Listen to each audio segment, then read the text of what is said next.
नमस्कार दोस्तों, विश्व यात्रा चैनल में आपका स्वागत है और मैं हूं मनोज वार्ष्णेय। दोस्तों, हिमालय की गोद में बसा दक्षिण एशिया का एक सुंदर देश है भूटान। भूटान एक लैंडलॉक कंट्री है। इस देश की सीमाएं तिब्बत व भारत से जुड़ी हुई हैं। यह एक हरा भरा सुंदर व शांत देश है। यहाँ के लोग मिलनसार और खुश मिजाज हैं। दुनिया के अनेक देशों से पर्यटक यहाँ घूमने आते हैं। इनमें सबसे अधिक संख्या भारतीय पर्यटकों की होती है। वैसे तो भूटान घूमने पूरे वर्ष कभी भी जाया जा सकता है, किंतु अप्रैल से जून तथा सितंबर से नवंबर तक भूटान घूमने का बहुत अच्छा समय है। बरसात के समाप्त हो जाने के बाद सितंबर माह में जब आप भूटान घूमने जाते हैं तो पूरे भूटान में आपको चारों ओर हरियाली देखने को मिलती है। भारत से भूटान आप सड़क, रेल व वायु मार्ग तीनों प्रकार से पहुंच सकते हैं। आइए सबसे पहले सड़क मार्ग की बात करते हैं। भारत से भूटान जाने के 3 एंट्री गेट हैं। गेलफू तथा समदरप जोनखार असम राज्य में है तथा जयगांव फुत्सोलिंग बॉर्डर पश्चिम बंगाल राज्य में है।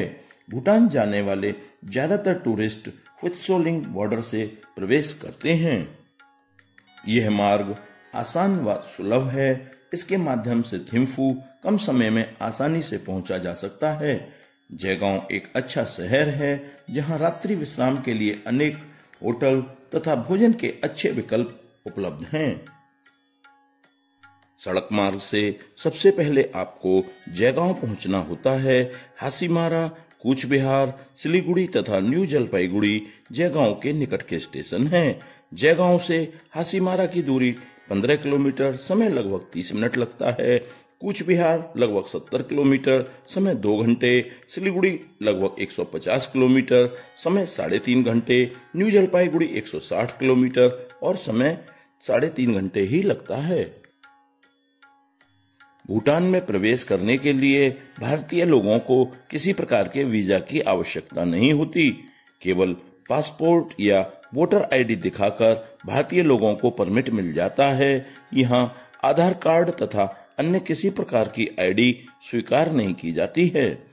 इस परमिट में पर्यटकों को थिम्फू तथा पारो घूमने की अनुमति दी जाती है। भूटान के अन्य शहर घूमने के लिए थिम्फू में अलग से अनुमति लेनी होती है।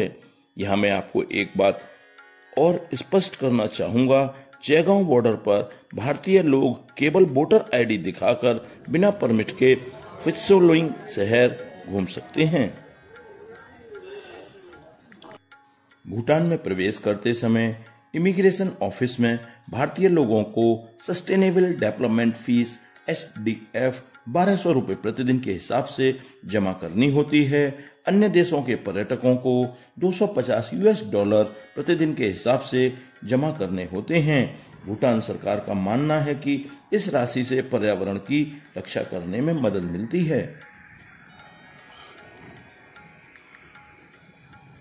यदि आप रेल मार्ग से भूटान पहुंचना चाहते हैं तो आप हासीमारा, न्यू जलपाईगुड़ी, सिलीगुड़ी या कूच बिहार स्टेशन पर पहुंचकर वहां से टैक्सी या पब्लिक ट्रांसपोर्ट से जयगांव पहुंच सकते हैं।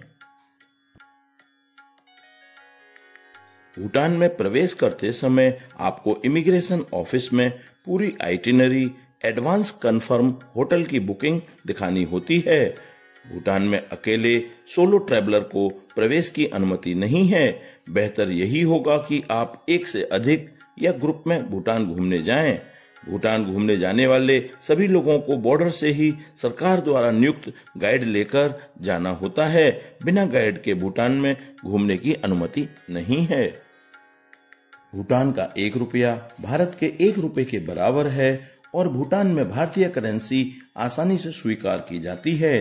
भूटान में रोड नेटवर्क बहुत अच्छा है, अतः आप टैक्सी या पब्लिक ट्रांसपोर्ट से आसानी से घूम सकते हैं। भूटान में भारतीय सिम इंटरनेशनल रोमिंग लेने पर ही काम करते हैं।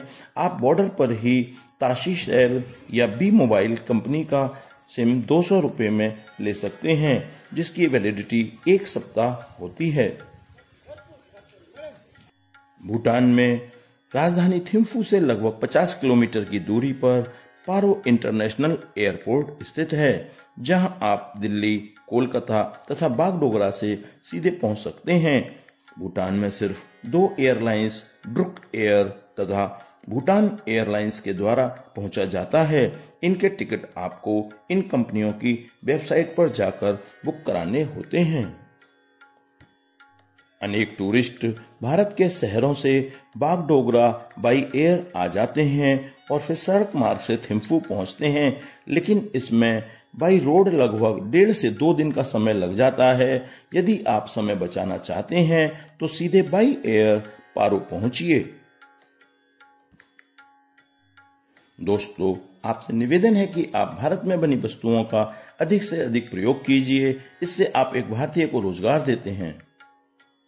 आशा करता हूं ये वीडियो आपको पसंद आई होगी। कृपया स्क्रीन पर आए हुए वीडियो लिंक एंजॉय कीजिए, इस चैनल को सब्सक्राइब कीजिए और बेल आइकॉन को प्रेस कीजिए। Thanks for watching.